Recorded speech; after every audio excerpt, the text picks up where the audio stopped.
আসসালামু আলাইকুম সবাইকে স্বাগতম জানাচ্ছি আমি Shibbir Ahmed Adobe Illustrator basic to advance সিরিজের আজকে হচ্ছে পঞ্চম ক্লাস আর আজকের এই ক্লাসে ইলাস্ট্রেটরের খুবই গুরুত্বপূর্ণ একটি টুল আজকে আমি দেখাবো সেটা হচ্ছে পেন টুল। তো পেন টুলের ব্যবহারটি ভালো করে শেখার জন্য অবশ্যই আপনাকে অনেক ভালো করে প্র্যাকটিস করতে হবে। শুধু এটা দেখলে হবে না, আপনাকে অনেক বেশি পরিমাণে প্র্যাকটিস করতে হবে পেন টুলটা, কারণ ডিজাইন করতে গেলে আপনার পেন টুলটা অবশ্যই লাগে এবং বারবার লাগবে, যার কারণে আপনি অবশ্যই এটা ভালো করে প্র্যাকটিস করে নেবেন।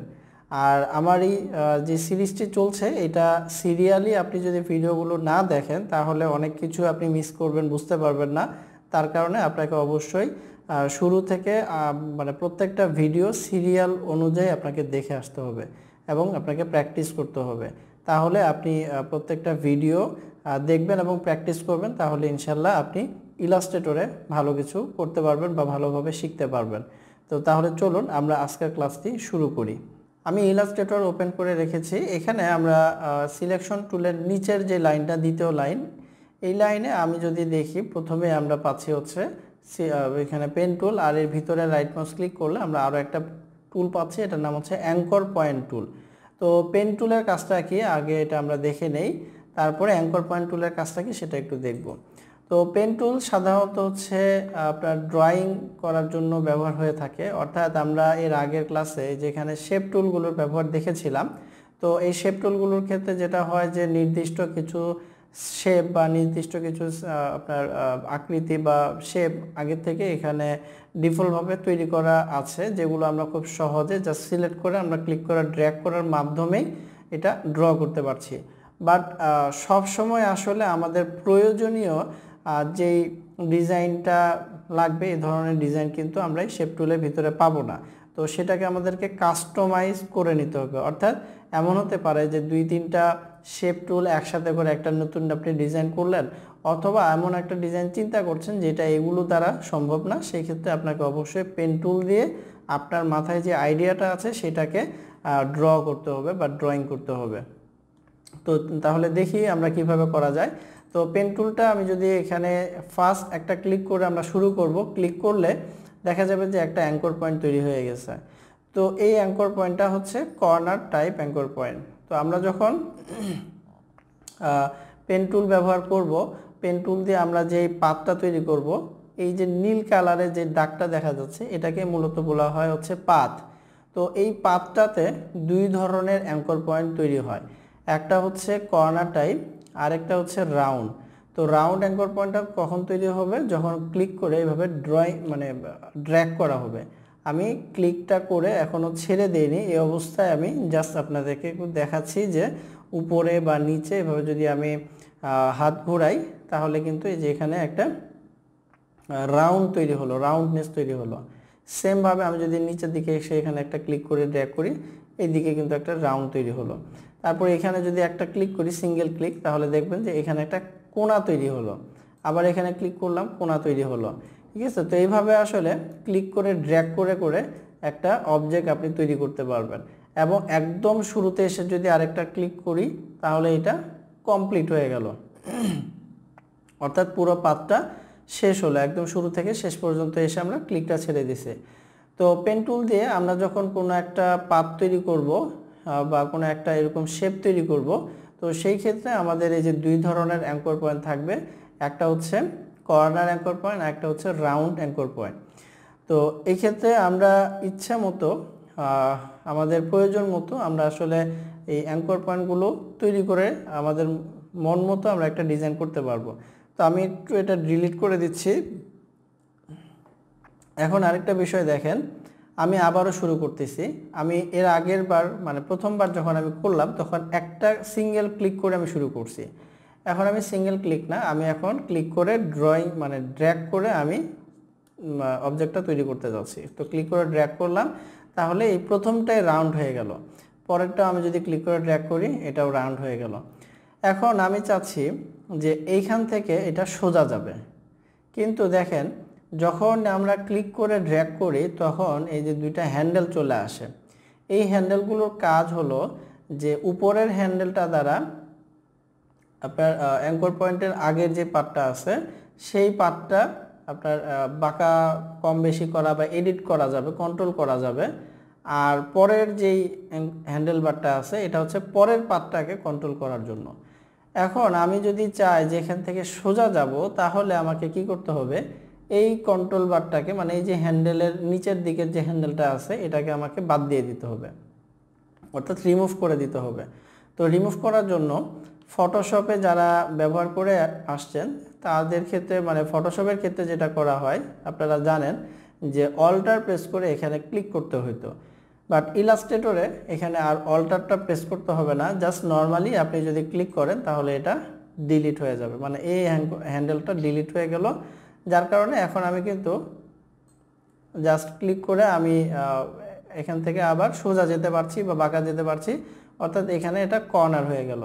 একদিকে একটা কর্নার, আরেক দিকে কিন্তু রাউন্ড থাকতেছে, কারণ একটা এদিকের হ্যান্ডেলটা আমি ডিলিট করছি, আগের হ্যান্ডেলটা রয়ে গেছে। তো এইভাবে আপনার যেখানে অ্যাঙ্কর পয়েন্ট দরকার সেখানে একটা করে ক্লিক করবেন এবং আপনার হ্যান্ডেল যেদিকে দরকার সেদিকে রাখবেন, যদি প্রয়োজন না হয় তাহলে ডিলিট করে দিবেন। এমন করা যাবে না যে আমি এইটা রাখবো আর এটা ডিলিট করবো, সেটা হবে না, মানে আগেরটা আপনার ডিলিট করা যাবে না।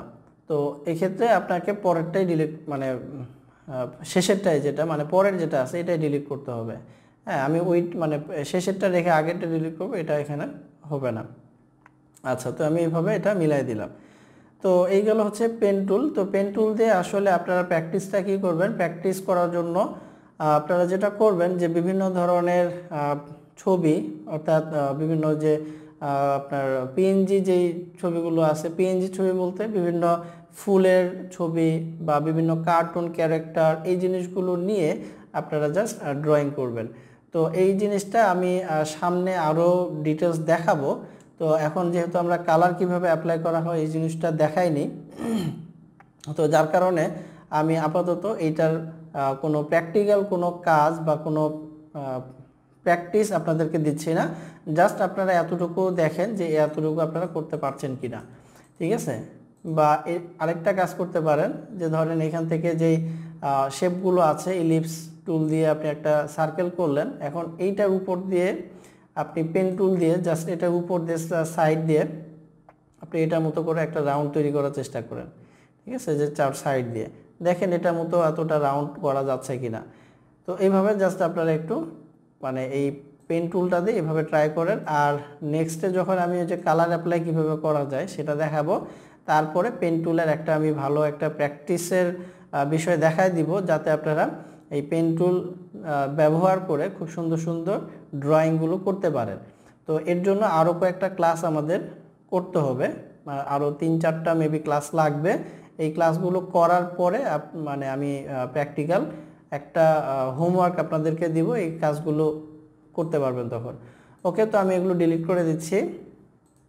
তো পেন টুল দিয়ে যখন আমরা কোনো কিছু আঁকালাম, আঁকানোর পরে এখানে তো আমাদের দুই ধরনের অ্যাঙ্কর পয়েন্ট থাকে, এই অ্যাঙ্কর পয়েন্টগুলোকে আবার কনভার্ট করার জন্য আসে হচ্ছে অ্যাঙ্কর পয়েন্ট টুল।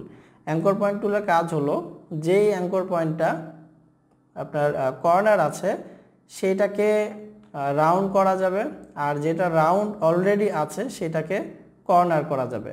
মানে এই যে দুই ধরনের অ্যাঙ্কর পয়েন্ট, তো জাস্ট আপনি একটা থেকে আরেকটাতে কনভার্ট করবেন। তো দেখেন এখানে হচ্ছে রাউন্ড আছে, তো এখানে যদি আমি একটা ক্লিক করি এটা কর্নার হয়ে গেল, এখানে ক্লিক করলাম কর্নার হয়ে গেল। এখন কর্নারে ক্লিক করলে কি হওয়ার কথা, রাউন্ড হওয়ার কথা, বাট আমি একটা ক্লিক করলাম, দেখেন রাউন্ড হচ্ছে না।